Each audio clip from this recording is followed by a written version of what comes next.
Alors l'idée de l'enquête populationnelle, c'est d'asseoir en fait le programme santé intégrative sur une large enquête auprès de toute la population romande, qu'on conduit de la manière suivante. Une première phase qualitative dans laquelle on va interviewer pendant une heure et demie, une quarantaine de personnes de toutes sortes de professions, des citoyens, des patients, des représentants, d'associations de patients aussi, donc par exemple des psychologues de la santé, des médecins de premier recours, des homéopathes, etc.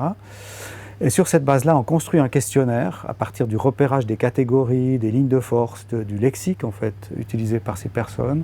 On construit un questionnaire qui sera adressé à peu près 1000 personnes représentatives de la population de Suisse romande. La partie quantitative est construite avec la collaboration de Force, le Centre national des données sociales qui est hébergé à l'Université de Lausanne. Donc on a une complémentarité de compétences, enquête qualitative, enquête quantitative.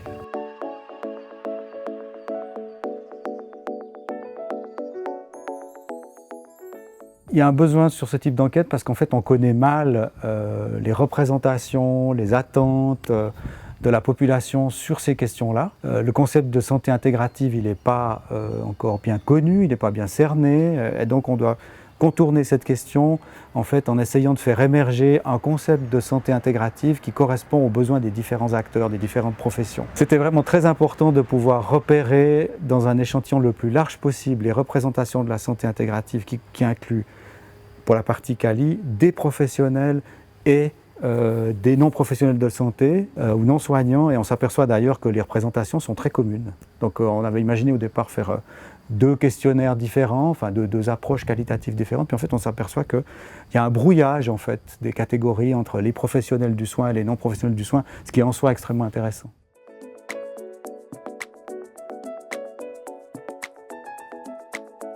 La première phase, c'est l'enquête qualitative suivie de la partie quantitative par questionnaire. Ensuite, on va commencer sur cette base à élaborer des projets pilotes, des projets expérimentaux qui s'appellent laboratoires citoyens, qui seront accompagnés par un groupe de parties prenantes de citoyens et de patients. Ces laboratoires citoyens vont se développer essentiellement à la toute fin de l'année 2021 et après sur 2022 et peut-être 2023. Avec l'idée que aussi ces laboratoires s'enrichissent avec les autres projets des autres vecteurs qui sont conduits dans le cadre du programme Santé intégrative.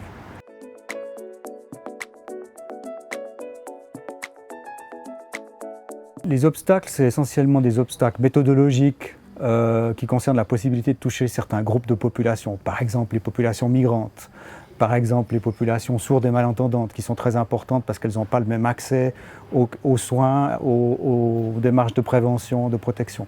Donc on a contourné cet obstacle en s'adressant en fait à des relais associatifs ou à des relais universitaires, par exemple à Unisanté, qui travaillent couramment avec ces populations et qui incarnent d'une certaine manière, c'est une représentation imparfaite, mais qui représente en fait ces sous-groupes.